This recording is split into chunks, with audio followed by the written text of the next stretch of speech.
Hey everyone, my name is Arca. Hope you had a good day, and today I'm going to be talking about a bunch of the games that I've made when I was younger and how they failed. Now, if you didn't know, I have made games in the past. In fact, I had a trailer up for my first game that I posted like super publicly. It was called The Nights at Arca's. It came out about 2 years ago on GameJolt, and I also talked about the sequel to that game multiple times, but it's canceled now. So just before I started 5th grade and I was entering the open house, there was a guy standing in front of the school and he said, "Hey, we're doing game development stuff. Want to join?" And I said, "Oh, sure, of course I do." And so I did. So throughout that year, we did a bunch of game design stuff, and I genuinely liked it. I made quite a few games out of that, and amazingly, my account on that website that I used to make games still exists, and I'm going to be showing some of those today. So the first game that I want to talk about is one of the first big games that I made, and it was called The Chip Adventure. Now, it was just some kind of platformer game, and because this was made in 2016, there's a bunch of Undertale references in it. I was 10, so I did what I want, okay?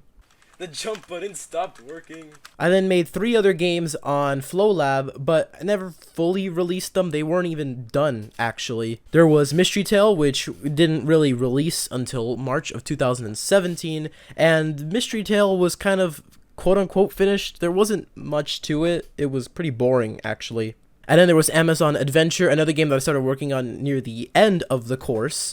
So by the time that the course ended, I stopped working on it. So there wasn't really much that was added to it, but I kind of can see what I was going for there. And then the last game that I made with FlowLab was called Flashlight. I only just started making the platformer before I stopped making it, and the last time I remember actually working on it was in another video game design club that I was in middle school. So a lot of missed potential there. And then comes a very long gap in game development. I wouldn't really touch game development for quite some time as I got busy with other things until I eventually got to Game Maker Studio. So in January of 2020, I actually discovered that you could make FNAF fan games in Game Maker Studio. Now, I tried to do this back in 2016 as well, but in 2016, there weren't that many good tutorials, and it just so happened that these tutorials that I found came out a year after I tried doing that. Great. So what I started doing was I started following these tutorials to create my own FNAF fan game, and out of that came quite a few FNAF fan games. The first one that I ever tried making was called Five Nights at Bruh's. Why it's called that? I don't know. I just know that there was 2 characters called Bruh and Brah. And lucky enough for you, I get to show you all I made of this game because there are backups that I managed to find of a lot of these old games. So there's not much of this one either. Just most of the title screen was done. And from Five Nights at Bruh's, I ended up creating Five Nights at BFB, which is basically just a reskin of it, but with the BFB hosts X and 4. Nothing came out of that either, and I ultimately canceled that and when I had the idea for something else. I had the idea for a game called The Nights at Arca's, and I actually finished that one, which it was kind of a weird situation. I started working on that on February 11th, 2020, and I started working on it, and then quarantine hit, so I managed to finish it, and it released on March 26th of 2020.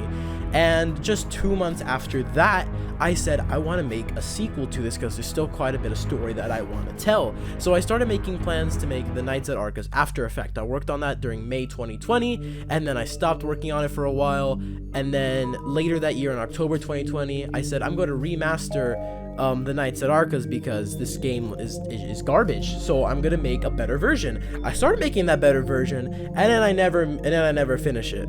And then June of last year, I started working on The Nights at Arca's After Effect again, but this time switching from Game Maker Studio to Click Team Fusion, which is the same engine that was used to make Five Nights at Freddy's. And I actually get some pretty decent progress on it, but then I stopped working on it around September of last year, and since then there's been little to no progress on actually developing it.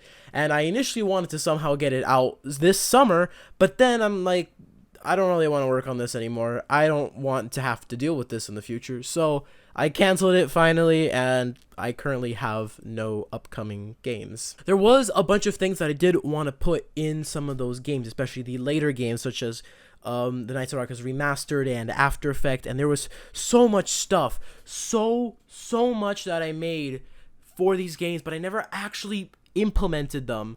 So it went to nothing. It amounted to nothing, and I just have all that stuff sitting on a hard drive.